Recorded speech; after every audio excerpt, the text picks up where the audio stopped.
Hello everyone, welcome back to exam mind.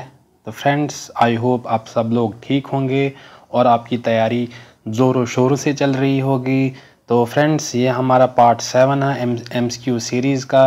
तो मैंने जैसे आपके साथ प्रॉमिस किया था 200 प्लस क्वेश्चंस लाऊंगा मैं आपके लिए मॉडर्न हिस्ट्री पे, जो आपके लिए इम्पॉर्टेंट रहेंगे। JK SSB VLW JK PSI और जितने भी अदर कम्पिटिटिव एग्ज़ाम्स हैं उनके लिए। तो द फ्रीडम मूवमेंट 1857 टू 1947 के जितने भी क्वेश्चंस बनते हैं वो हम डिस्कस कर रहे हैं। तो आई होप आपको सेशंस अच्छा लग रहा होगा और आप इंजॉय कर रहे होंगे। तो जो फ्रेंड्स इस चैनल पर नए आए हैं उस चैनल को सब्सक्राइब करें, और अगर आपने प्रीवियस लेक्चर्स नहीं देखे हैं इस सीरीज़ के जो हम हिस्ट्री पे कर रहे हैं, आप उनको देख लें। आई होप आप इंजॉय करोगे। तो इस चैनल को सब्सक्राइब करना और साथ में बेल घंटी भी दबाना, ताकि जब भी मैं आपके लिए वीडियो लाऊंगा तो आपको नोटिफिकेशन आई और आप इंजॉय करो उस सेशन को। तो चलिए इस सेशन को स्टार्ट करते हैं बिना टाइम को वेस्ट किए हुए। तो आज का पहला क्वेश्चन आपकी स्क्रीन पे ये रहा। तो फ्रेंड्स, जब तक मैं आपके लिए क्वेश्चन रीड करता हूँ तब तक क्या करें, आप उस क्वेश्चन का आप कमेंट बॉक्स में आंसर करें और लास्ट पे देखो कि आपने कितने क्वेश्चन किए और आपका स्कोर क्या रहा है। तो अब कुछ ही दिनों में मैं आपके लिए पूरे 120 क्वेश्चंस लाऊंगा जो आपके SI के लिए होंगे, जिसमें हम सारे क्वेश्चंस जितने भी टॉपिक्स हैं उन पे हम क्या करेंगे, क्वेश्चंस को डिस्कस करेंगे और आपको मॉक टेस्ट हो जाएगा जो बिल्कुल फ्री ऑफ कास्ट होगा। ये आपके लिए गुड न्यूज़ है। वो क्या होगा आपके लिए, बिल्कुल फ्री ऑफ कास्ट। आपकी फ़ी क्या है, बस सेशन को लाइक करना है और चैनल को सब्सक्राइब करना है, ताकि मुझे मोटिवेशन मिले कि आप लोग भी को भी मोटिवेशन मिलेगी। ठीक है ना। तो आज का पहला क्वेश्चन ये रहा, विच of the following statement is not true regarding Rowlatt act 1919। तो रॉलेट एक्ट को क्या बोला जाता है, इसको ब्लैक एक्ट भी बोला जाता है। क्यों? बिना किसी ट्रायल के किसी भी पर्सन को क्या जेल हो जाती थी 2 साल के लिए। ये हमने प्रीवियस लेक्चर में देखा है। तो ऑप्शन क्या है, this act give unbridled power to government to imprison suspects. ठीक, तो ये बिल्कुल ठीक है। It was passed by imperial legislative council in Delhi, ये भी ठीक है। Lord Canning was the viceroy during the Rowlatt Act. Next option, the maximum period for of imprisonment was 2 years, ये भी ठीक है, 2 साल मैक्सिमम था। इस क्वेश्चन का करेक्ट आंसर क्या है, ऑप्शन सी। ये इसका ट्रू नहीं है रिगार्डिंग रॉलेट एक्ट 1919। तो लॉर्ड कैनिंग आपके वाइसराय थे जब आपका रिवॉल्ट ऑफ 1857, ठीक है ना। तो 1919 में आपका कौन था वाइसराय, था लॉर्ड चेम्सफोर्ड। लॉर्ड चेम्सफोर्ड आपके वाइसराय थे, ना के लॉर्ड कैनिंग। लॉर्ड कैनिंग आपके कौन थे, जब आपका रिवॉल्ट ऑफ 1857 का हुआ था तब आपके लॉर्ड कर्जन क्या थे, वाइसराय ऑफ इंडिया या governor general of India. Next question, in which of the following movement Gandhi ji for the first time used hunger strike as a weapon to get justice. ठीक, next question, sorry, option A Kheda Satyagraha, option B Rowlatt Act, option C Khilafat movement और option D Ahmedabad mill strike. इस question का correct answer क्या है, option D Ahmedabad mill strike में गांधी जी ने एक hunger strike की थी। जो आपकी अहमदाबाद मिल स्ट्राइक कब हुई थी, 1918 में। ठीक है ना। खेड़ा सत्याग्रह लास्ट लेक्चर में मैंने आपको दिया था कि आप इसको ज़रूर कमेंट बॉक्स में आंसर करें। तो खेड़ा सत्याग्रह आपका गुजरात में हुआ था, जो आपका 1918 में ही हुआ था। तो गांधी जी ने खेड़ा सत्याग्रह, चंपारण सत्याग्रह और अहमदाबाद मिल स्ट्राइक में 2 सालों में 1917 में चंपारण सत्याग्रह, खेड़ा सत्याग्रह 1918 में और अहमदाबाद मिल स्ट्राइक 1918 में। और इनकी फर्स्ट टाइम इन्होंने हंगर स्ट्राइक की थी as a weapon to get justice. Next question, Which act provided for the establishment of Public Service Commission in India for the first time? Option A Government of India Act 1935, Option B Rowlatt Act 1919, Option C Indian Council Act 1909 और Option D Government of India Act 1919। इस question का correct answer क्या है, option D government of India act 1919 के तहत first time public service commission in India को establish किया था। अगर आपको फ्रेंड्स कोई भी डाउट आता है तो आप कमेंट बॉक्स में ज़रूर पूछ लें। Next question, dyarchy or dual set of government was introduced at the provincial level under which of the following act.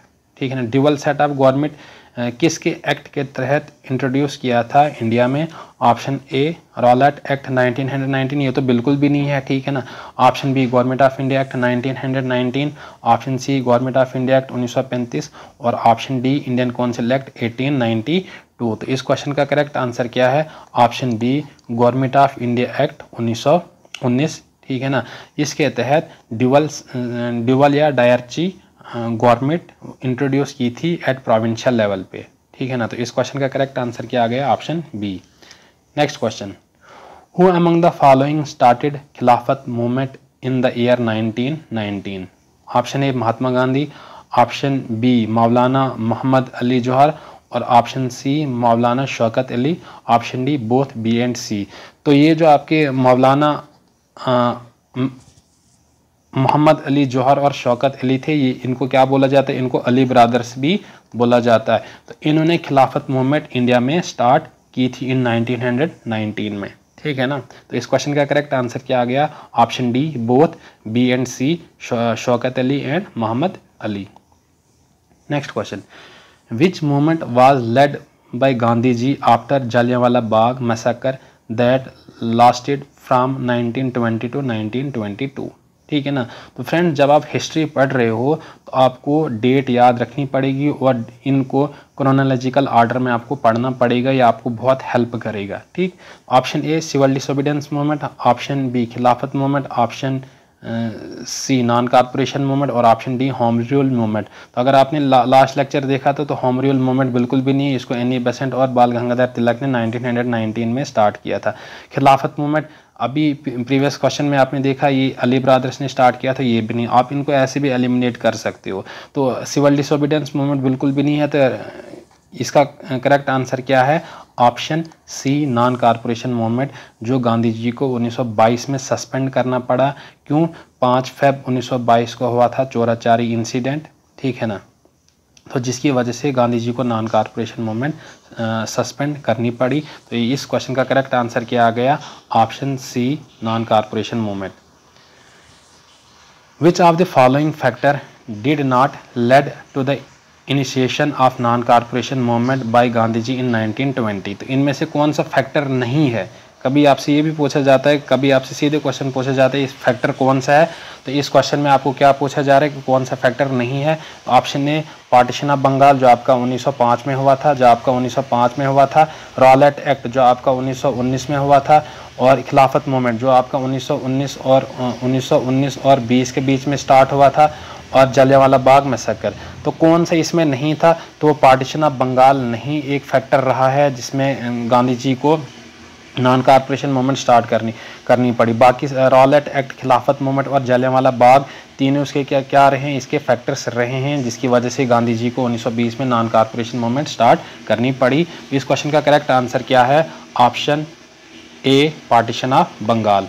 Next question, Mahatma Gandhi withdrew the non corporation movement on Feb 12, 1922 because of which of the following incident? तो ये अभी हमने previous question में discuss किया था क्यों इनको करना पड़ा। तो एक्चुअल डेट जो थी आपकी 12 फरवरी 1922 को गांधी जी को नॉन कॉर्पोरेशन मूवमेंट को क्या करना पड़ा? सस्पेंड करना पड़ा, उसको विड्रा करना पड़ा। किसकी वजह से? Option A Jallianwala Bagh massacre, option B Delhi conspiracy case, option C Chauri Chaura incident और ऑप्शन डी गांधी इम्प्रिजनमेंट। नहीं, तो इस क्वेश्चन का करेक्ट आंसर क्या है? चोराचारी इंसिडेंट जो 5 फरवरी 1922 को हुआ था। ठीक है ना, जिसकी वजह से गांधी जी को अपनी नॉन कॉर्पोरेशन मूवमेंट सस्पेंड करनी पड़ी और बाद में गांधी जी को जेल हुई थी। ठीक है ना, 6 साल के लिए इम्प्रिजनमेंट हुई थी गांधी जी को जब इन्होंने नॉन कॉर्पोरेशन मूवमेंट को क्या किया था? सस्पेंड किया था। ठीक, next question, Who was the Viceroy of British India during non-corporation movement launched under leadership of Gandhi ji? ठीक है ना, तो इसलिए फ्रेंड्स मैं आपको बार बार बोलता हूँ कि आपको मॉडर्न हिस्ट्री की डेट्स याद रखनी पड़ेगी। तो नॉन कॉर्पोरेशन मूवमेंट आपकी 1920, 1920 और 22 के बीच में चली, ठीक है ना। तो तब आपके कौन थे, लॉर्ड चेम्सफोर्ड आपके क्या थे, वाइसराय इंडिया के रहे थे, ठीक है ना। लॉर्ड मिंटो नहीं थे। लॉर्ड मिंटो आपके 1909 में, जब मैंने आपको बताया था 1909 में मॉर्ले मिंटो रिफॉर्म, तो आपके वो हो गए लॉर्ड कैनिंग 1857 में रहे थे। तो जैसे कैनन होते हैं ना, वो तोपें होती हैं, तो आप रिवॉल्ट हुआ तो तोपें चली थी, तो आप उसको ऐसे भी याद रख सकते, कैनन, तो कैनिंग से हो गया आपका कैनन, ठीक है ना। तो आप इसको ऐसे रिलेट कर सकते हो। तो लॉर्ड चेम्सफोर्ड आपके वाइसराय रहे थे जब आपके नॉन कॉर्पोरेशन मूवमेंट गांधी जी ने स्टार्ट की थी। नेक्स्ट क्वेश्चन, द चोरी चारा incident, one of the most prominent incident of pre independent India took place in, ठीक है ना। तो ये आपका कहाँ पे हुआ था, option A Delhi, option B Gujarat, option C Gorakhpur, option D Lucknow. तो ये आपको कहाँ पे हुआ था, गोरखपुर में हुआ था। कब हुआ था, 5 फरवरी 1922 को हुआ था, गोरखपुर में ये इंसिडेंट हुआ था, जिसकी वजह से गांधी जी को विड्रा करनी पड़ी अपनी नॉन कॉर्पोरेशन मूवमेंट 1922 में। Next question, Who among the following was the president of Congress Khilafat Swaraj party which was laid down in 1923? तो कांग्रेस खिलाफत स्वराज पार्टी बनाई गई थी 1923 में, और उसका प्रेसिडेंट किसको बनाया गया।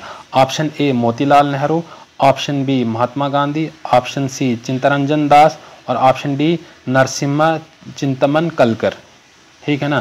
तो इस क्वेश्चन का करेक्ट आंसर क्या आ गया, ऑप्शन सी चित्तरंजन दास। ये इसको क्या बनाया था, प्रेसिडेंट बनाया गया, ठीक है ना। और इसके साथ जो आपकी कांग्रेस खिलाफत स्वराज पार्टी 1923 में फॉर्म की थी, चित्तरंजन दास ने और मोतीलाल नेहरू ने। चित्तरंजन दास इसके क्या थे, प्रेसिडेंट थे। चित्तरंजन दास इसके क्या थे, प्रेसिडेंट थे। और ये इसके क्या थे, इसके मोतीलाल नेहरू इसके सेक्रेटरी थे इसके, ठीक है ना। तो इसको बाद में नाम चेंज किया कांग्रेस खिलाफत स्वराज पार्टी, तो इसका क्या नाम रखा गया, स्वराज पार्टी इसका नाम रखा गया था फिर बाद में। तो आपसे ये क्वेश्चन भी पूछा जा सकता है कि स्वराज पार्टी को किसने स्टार्ट किया था। तो ये चित्तरंजन दास और मोतीलाल नेहरू ने स्टार्ट किया था 1923 में, जिसमें चित्तरंजन दास को प्रेसिडेंट बनाया गया था और मोतीलाल नेहरू को इसका सेक्रेटरी बनाया गया था। Next question, the Swaraj party greatly weekend and broke up in which year. तो स्वराज पार्टी को कब खत्म करा गया, कब खत्म हुई, कब ये वीक हो गई। ऑप्शन ए 1927, ऑप्शन बी 1925, और ऑप्शन सी 1928, और ऑप्शन डी 1926। तो इस क्वेश्चन का करेक्ट आंसर क्या है, ऑप्शन डी 1926। तो जब चित्तरंजन दास की मृत्यु हुई थी या डेथ हुई थी 1925 में हुई थी डेथ, इसके प्रेसिडेंट थे, अभी हमने प्रीवियस क्वेश्चन में डिस्कस किया था, जिसके प्रेसिडेंट थे उनकी डेथ हुई थी 1925 में। और उसके बाद मोतीलाल नेहरू ने कांग्रेस को फिर ज्वाइन किया, और जिसकी वजह से स्वराज पार्टी कमज़ोर हो गई। तो 1926 में ये क्या हो गई, बिल्कुल ख़त्म हो गई आपकी स्वराज पार्टी, ठीक है ना। तो जिसकी वजह से प्रेसिडेंट की जो डेथ हुई थी, कौन सा प्रेसिडेंट, चित्तरंजन दास जो इसका प्रेसिडेंट था, जिसकी 1925 में मृत्यु हुई थी, और मोतीलाल नेहरू ने कांग्रेस को फिर से ज्वाइन किया, जिसकी वजह से ये पार्टी बिल्कुल कमज़ोर होगी, और 1926 में इसका बिल्कुल टाटा बाय बाय हो गया। Next question, who was the president of Ghadar party an Indian revolutionary organisation founded by Indians. तो कौन था प्रेसिडेंट गद्दार पार्टी का, या किसने इसको फॉर्म किया था। Option A Kartar Singh Sarabha, option B Bhagwan Singh Gyani, option C Gulab Kaur, और ऑप्शन डी सोहन सिंह बखना। तो सोहन सिंह बखना इसके प्रेसिडेंट थे, किसके, गद्दार पार्टी के, किसके, गद्दार पार्टी के। जिसको गद्दार पार्टी को कब बनाया गया था, 1913 में। ये याद रखना फ्रेंड्स, डेट याद रखने में बार बार क्यों चीज़ें चिल्ला के बोल रहा हूँ, ताकि आपको चीज़ें याद रहें। जितना हम चीज़ों को बार बार सुनते हैं, देखते हैं, वो चीज़ें हमें याद रहती हैं, माइंड में रहती हैं वो चीज़ें। तो सोहन सिंह बखना इसके प्रेसिडेंट रहे थे, या फाउंडर भी हम कह सकते हैं गद्दार पार्टी के, ठीक। Next question, the Delhi conspiracy case of 1912 was meant to assassinate which of the following viceroy of India. जो दिल्ली कंस्पायरेसी केस 1912 हुआ था, किसको मर्डर, असैसिनेट होता है मर्डर करना, किसी पॉलिटिकल लीडर का, किस वाइसराय को मर्डर करना था या असैसिनेट करना था। Option A Lord Willingdon, option B Lord Hardinge, option C Lord Curzon और ऑप्शन डी लॉर्ड रीडिंग। ठीक, इस क्वेश्चन का करेक्ट आंसर क्या है? Option B is the correct answer, Lord Hardinge. ये आपका दिल्ली कंस्पायरेसी केस या इसको दिल्ली लाहौर कंस्पायरेसी केस भी बोला जाता है, जिसमें असैसिनेट करना था जो वाइसराय आपका था तब 1912 का, Hardinge, on the occasion of transferring the capital from Calcutta to new Delhi. ठीक है ना, तो 1911 में आपको पता है कैपिटल शिफ्ट की थी from Calcutta to new Delhi. तो ये लॉर्ड हर्डिंगे थे जिसकी वजह से दिल्ली कंस्पायरेसी केस हुआ था, जिसमें असैसिनेट करना था viceroy of India lord Hardinge को। Next question, which of the following statement is incorrect with regard to the Simon commission. ठीक, ऑप्शन है, इसमें बताने कि इसमें कौन सा गलत है। तो क्वेश्चन को अच्छे से रीड करना है, क्वेश्चन को करने से पहले आपको एग्जाम में क्वेश्चन को कम से कम 2 बार रीड करना है। Option A, it was led under the chairmanship of sir John Simon, ये बिल्कुल ठीक है, ये बिल्कुल ठीक है। Simon commission come to India in the year 1926, ये गलत है, ये 1928 में हुआ था या 1927 भी बोला जाता है, बहुत सारी बुक्स में 1927 भी लिखा है। Commission was strongly opposed by many Indians, ये भी बिल्कुल ठीक है क्योंकि इस कमीशन में सारे जितने भी मेंबर्स थे सारे ब्रिटिशर्स थे, इंग्लिश मैन थे। Lala Lajpat Rai died after the police beating during the protest, ये भी बिल्कुल ठीक था। साइमन कमीशन में जब ये प्रोटेस्ट कर रहे थे, अपोज कर रहे थे इस कमीशन को, तो लाला लाजपत राय लाठी चार्ज में मर गए थे। तो Simon commission come to India in year 1927 से 28, ना कि 1926। तो इस क्वेश्चन का करेक्ट आंसर क्या आ गया? Option B is the correct answer. Which of the following act was the outcome of Simon commission in 1928। तो कौन से जब साइमन कमीशन इंडिया में आया तो कौन सा एक्ट फिर लाया गया था इसके बाद? Option A, government of India act 1935, option B, Rowlatt act 1919, option C, government of India act 1919 और option C, Indian council act 1919। ये तो बिना पढ़े भी आप कर सकते हो क्योंकि इसमें सारे क्वेश्चन क्या, अब 1928 साइमन कमीशन आया था और 1919 में कैसे वो पीछे तो नहीं जा सकते, तो ये सारे क्या होते हैं आपके गलत हो जाते हैं, तो आप ऑप्शन भी एलिमिनेट कर सकते हो। तो इस क्वेश्चन का करेक्ट आंसर किया गया गवर्नमेंट ऑफ इंडिया एक्ट 1935, जो आपका ऑप्शन ए है। ठीक, next question, Who among the following was the first president of Indian National Congress? INC का पहला प्रेसिडेंट कौन रहा है? ऑप्शन ए, एलन एक्टिवन होम, ये बिल्कुल भी नहीं है, ये इसके क्या थे? ये इसके फाउंडर थे। इंडियन नेशनल कांग्रेस को अगर किसी ने फॉर्म किया था तो वो कौन थे? एलन एक्टिवन होम, जिसको ए.ओ. ह्यूम के नाम से भी जाना जाता है, जिसने 1885 में इंडियन नेशनल कांग्रेस को फॉर्म किया था। ऑप्शन बी, बाल Gangadhar Tilak, option C, Umesh Chandra Banerjee, option D, Mahatma Gandhi. तो इस क्वेश्चन का करेक्ट आंसर क्या है? ऑप्शन सी, उमेश चंद्र बनर्जी, जिसको आप WC बनर्जी के नाम से भी जानते हो, जिसको आप किसके नाम से जानते हो? WC बनर्जी। और ये फर्स्ट प्रेसिडेंट बने थे आपकी इंडियन नेशनल कांग्रेस के, जो आपका सेशन 1885 का हुआ था, कहाँ पे? बम्बई में हुआ था। ये उसके क्या बनाए थे? इसके प्रेसिडेंट बनाए थे और इसके फर्स्ट प्रेसिडेंट थे। और कितने डेलीगेट ने पार्टिसिपेट किया था? ओनली 72 डेलीगेट्स थे। कितने डेलीगेट्स थे? 72 डेलीगेट्स थे। जो भी फ्रेंड्स एक्स्ट्रा इन्फॉर्मेशन होती है वो मैं यहाँ पे आपके लिए या तो ओरली बता देता हूँ या मैं आपके लिए लिख देता हूँ। तो अगर आप नोट डाउन कर रहे हो तो आप लिख लें, जो ओरली में चीज़ें बताता हूँ। अगर आप स्क्रीनशॉट लेते हो तो जब क्वेश्चन ख़त्म हो जाता है तो आप उसके लास्ट पे क्वेश्चन को उस क्वेश्चन की स्क्रीनशॉट आप ले सकते हो। Next question, Who among the following personalities was the founder of Arya Samaj? Arya Samaj को किसने फॉर्म किया था? Option A, Vivekananda, option B, Annie Besant, option C, Dayanand Saraswati, option D, Raja Raman Roy. तो इस क्वेश्चन का करेक्ट आंसर क्या है? ऑप्शन सी, दयानंद सरस्वती ने आर्य समाज को फॉर्म किया था। ये कब फॉर्म किया था? 10 अप्रैल 1875। 10 अप्रैल 1875 में दयानंद सरस्वती ने आर्य समाज को क्या किया था? फॉर्म किया था। तो फ्रेंड्स, आपके लिए आज का पहला क्वेश्चन क्या है कि विवेकानंद ने क्या स्टार्ट किया था, क्या फॉर्म किया था? एनी बेसेंट ने क्या फॉर्म किया था? राजा राममोहन राय ने क्या फॉर्म किया था? आप इनका नाम और इनका जो भी इनने फॉर्म किया है, एस्टेब्लिश किया है, आप उसको कमेंट बॉक्स में ज़रूर करें। ये आपका क्वेश्चन है। Next question, Who was the first Muslim president of Indian National Congress? तो पहला मुस्लिम प्रेसिडेंट इंडियन नेशनल कांग्रेस का कौन रहा है, यह आज का इस सेशन का सेकंड लास्ट क्वेश्चन है। तो जल्दी जल्दी इस सेशन को ख़त्म करते हैं।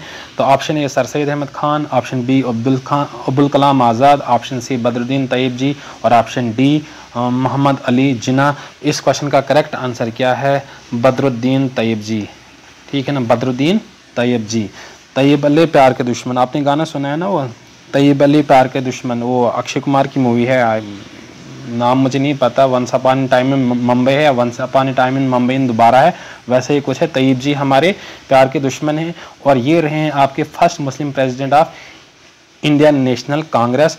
और इनको बनाया गया था कब, 1887 में इसको बनाया था president of Indian national Congress, जो कहाँ पे हुआ था, मद्रास सेशन। कौन सा सेशन था, मद्रास सेशन था। कौन सा सेशन था फ्रेंड्स, मद्रास सेशन था, जब बदरुद्दीन तैयब जी को प्रेसिडेंट बनाया गया और ये बने आपके पहले Muslim president of Indian national Congress. Next question, which of the following statement is incorrect with respect to Nehru report 1928। तो 1928 में आपकी आई थी नेहरू रिपोर्ट, तो आपने बताना है इसमें से कौन सा इनकरेक्ट है, इसमें से कौन सा गलत है।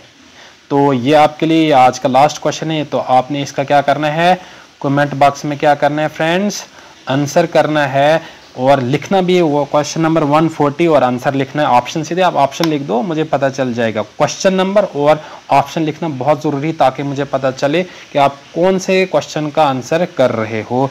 तो फ्रेंड्स आई होप आपको सेशन अच्छा लगा होगा। तो फ्रेंड्स प्लीज़ आप सेशन को लाइक करें, शेयर करें अपने दोस्तों के साथ। देखो मैं बिल्कुल फ्री ऑफ कास्ट आपके लिए सेशंस ला रहा हूँ, तो आपकी फ़ीस इतनी ही है कि आप सेशन को लाइक करें और मुझे सपोर्ट करें, और हम मिल के मेहनत करेंगे। थोड़ा आप मेहनत करो, थोड़ा मैं मेहनत करूंगा, तो अब थोड़े ही क्वेश्चन रहे हैं, 60 और क्वेश्चन बच गए हैं, तो हमारा टारगेट ख़त्म हो जाएगा। फिर जैसे मैंने आपके साथ प्रॉमिस किया था, मैं आपके लिए लाऊंगा MCQ सीरीज़, MCQ सीरीज़, जिसमें हम क्या करेंगे, 500 प्लस करेंगे, 500 प्लस क्वेश्चन करेंगे। किसके कंप्यूटर के, किसके करेंगे, कंप्यूटर के क्वेश्चन करेंगे। ठीक है ना, तो जब कंप्यूटर का हो जाएगा फिर हम नेक्स्ट टॉपिक देखेंगे। तो फ्रेंड्स आज के सेशन इतना ही रखते हैं, मिलते हैं नेक्स्ट सेशन में। Thank you, have a good day, take care.